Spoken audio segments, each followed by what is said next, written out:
Приветствуем наших подписчиков и гостей канала Эзотерика для тебя, друзья. Мы вас всех приветствуем в изобилии и достатке. Сегодня в этом видео, друзья, мы с вами уделим внимание Вальпургиевой ночи. Поговорим о том, что нельзя делать в эту ночь. И также поговорим о ритуалах, о практиках и много-много еще, о чем вы, наверное, не знали и нужно знать в эту священную великую ночь.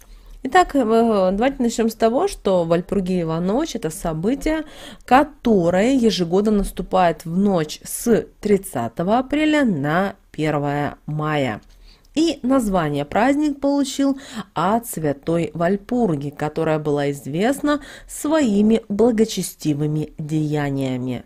На самом деле торжество это имеет языческие корни и в народе считается ведьминым днем. Вальпургиева ночь считается ночью нечисти, когда все злые духи, черти, лешие, русалки выбираются из своих укрытий, а ведьмы слетаются на шабаш.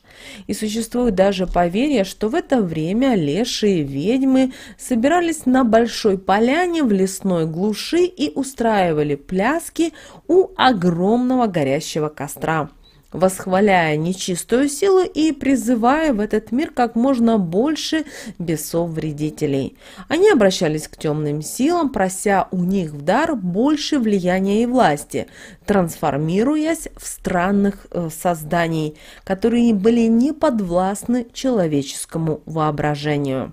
Поэтому в эту ночь с 30 апреля на 1 мая многие народы, в том числе и славяне, проводили ритуал изгнания злых духов и бесов, защищая тем самым свой дом от их влияния. Поэтому в этот день, ближе к вечеру, обязательно максимально используйте всю магическую энергию.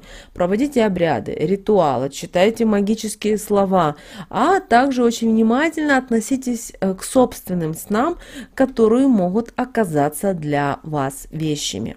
Кроме того, Вальпургиева ночь в 2022 году, в этом году, она еще и уникальна по своей силе. Дело в том, что она совпадает с новолунием и с частным солнечным затмением. А это достаточно сильная энергетика, которая будет находиться здесь, на планете Земля. И мы с вами ее можем использовать во благо себе. И это обязательно рекомендуем всем сделать. Давайте поговорим о том, что же нельзя делать в Вальпургиеву ночь. Вы знаете, наши предки считали, что именно в этот день стираются грани между миром живых и мертвым. Поэтому каждый желающий может пообщаться с душами покойников и узнать нужную ему информацию. Но здесь нужно быть очень осторожными, потому что любые контакты с потусторонним миром, к сожалению, могут быть чреваты определенными последствиями. Также очень важно обращать внимание и на запреты мистической даты. Поэтому в ночь с 30 апреля на 1 мая нельзя носить черную одежду или ту, в которой с вами случались какие-то неприятности. Нельзя ругаться, сплетничать, ни в коем случае не вспоминайте нечистую силу. Также в этот день не приносите в дом сирень. Конечно же, в разных регионах по-разному, у кого-то уже тепло, действительно цветет сирень, а у кого-то еще только-только листочки начинают пробиваться. Но знайте, что принося в дом сирень, это опасно, особенно если с вами в доме живут больные люди. И согласно поверьям, именно в эту ночь снятся вещие сны. Поэтому ни в коем случае никому нельзя рассказывать о том, что вам приснилось. А утром уже 1 мая обязательно запишите все то, что вы увидели, и постепенно растолковывайте все символы, потому что сны вещи, и бывает так, что приходит очень много информации через вещи сны, и человека память, она может быть короткой, соответственно, человек может все не запомнить детали. Поэтому возьмите даже, когда будете 30 апреля вечером ложиться спать, возьмите листок бумаги, карандаш или ручку, чтобы утром проснуться и сразу записать. Вы знаете, издавна вот эту магическую дату славяне проводили разные ритуалы, чтобы защититься от нечистой силы или от дурного глаза. Также в почете были и светлые ритуалы, практики, которые помогали обрести любовь, укрепить здоровье или продлить молодость. Поэтому в Вальпургиеву ночь можно посыпать порог своего дома песком. И считается, что ведьма, она не сможет зайти в квартиру, пока не пересчитает все песчинки. Также вы можете зажечь все свечи в своем доме. Потому что огонь, он очищает и отгоняет нечистую силу.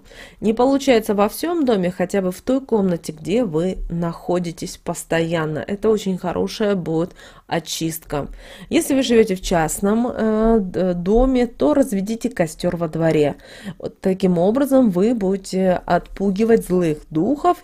Если через него прыгать, то вы таким образом можете очистить свое тело. Также собирайте лечебные травы, потому что многие растения в эту ночь приобретают особые целебные свойства. Из них получится сделать и отвар. Также обязательно сожгите записку с негативом. Напишите на бумаге все то, что вас тревожит, и сожгите. И неприятности обязательно уйдут сами собой. Обращаем ваше внимание, что с 30 апреля на 1 мая это дата, время удачных для любых косметологических процедур.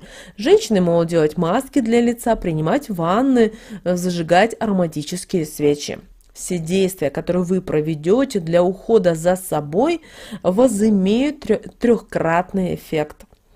И вы знаете, наши прабабушки 1 мая утром умывались росой, потому что считалось, что такой вот ритуал продлевает молодость и красоту. Также вы можете, что еще сделать? Вы можете утром выпить стакан воды, и это подарит вам очень хорошее, сильное здоровье. А вот если вы умоетесь после Вальпургиевой ночи росой, то весь следующий год вы сохраните красоту. Также, как мы уже сказали, в эту ночь необходимо очистить дом от нехорошей энергии. Поэтому люди, наши предки, также зажигали зеленые и белые свечи. И с ними 5 раз обходили весь дом по кругу. Ну а чтобы исполнилось ваше самое сокровенное желание, в древности проводили следующий ритуал. Брали цветущее дерево, привязывали к нему ленты, загадывали желание, а после высаживали деревца. И как дерево превратится в здоровое уже дерево, такие желания станет явью. Но если желаний слишком много, то можно соорудить для них целое майское дерево. И вот если у вас есть дача, то вы можете выбрать на участке подходящую яблоню. Например, для городских, кто живет в больших городах или вообще в городе, подойдет даже фикус на подоконнике. Главное, чтобы дерево желаний не увидел чужой глаз, иначе магия не получится. И украшайте. Если ваше желание связано с любовью, с отношениями, то сшейте из красной ткани или вырежьте из красной бумаги сердечко. Если ваше желание связано с деньгами, с достатком, с изобилием в вашем доме, с финансовым благополучием, то тогда найдите самую большую денежную купюру. Ну а чтобы не голодать и никогда с этим не было проблем, кусочек хлеба понадобится. Ну а чтобы иметь цветущий вид, купите или сделайте своими руками тканевый цветок. И все это развесьте на ветвях, украсьте их цветными лентами. Набор желаний будет и дополнить. Ну, например, вы хотите полететь отдохнуть. Повесьте, например, самолетик. Если вы хотите выйти замуж, обручальное кольцо. Если вы хотите иметь малыша, например, пупсик и так далее. И как мы уже сказали, друзья, вы в ночь на 1 мая именно травы обретают достаточно магическую силу и становятся целебными. Поэтому, если вы разбираетесь и вы знаете, возможно, вам бабушки передали эту информацию, обязательно используйте именно именно это свойство. Друзья, вот такой информацией хотели с вами поделиться именно сегодня, что нужно сделать обязательно в Вальпургиева ночь и что ни в коем случае нельзя делать. Мы надеемся, наши советы, друзья, и наши рекомендации вам помогают в жизни. С вами, как всегда, был канал Эзотерика для тебя. Обязательно подписывайтесь на наш канал, обязательно ставьте лайк этому видео. Друзья, обязательно подписывайтесь и на телеграм-канал, ссылка в описании к этому видео на телеграм-канал. Также поделитесь этим видео с теми, кого вы любите, кого вы цените, кому вы желаете мира, любви и гармонии. Друзья, прямо сейчас на экране видите два прямоугольника. Это следующее рекомендованное видео для вас. Нажимайте то видео, которое вам больше интересно. Знаете, там подсказки от высших сил и Вселенной. Мы вас всех любим, обнимаем и услышимся, друзья, уже в следующем видео.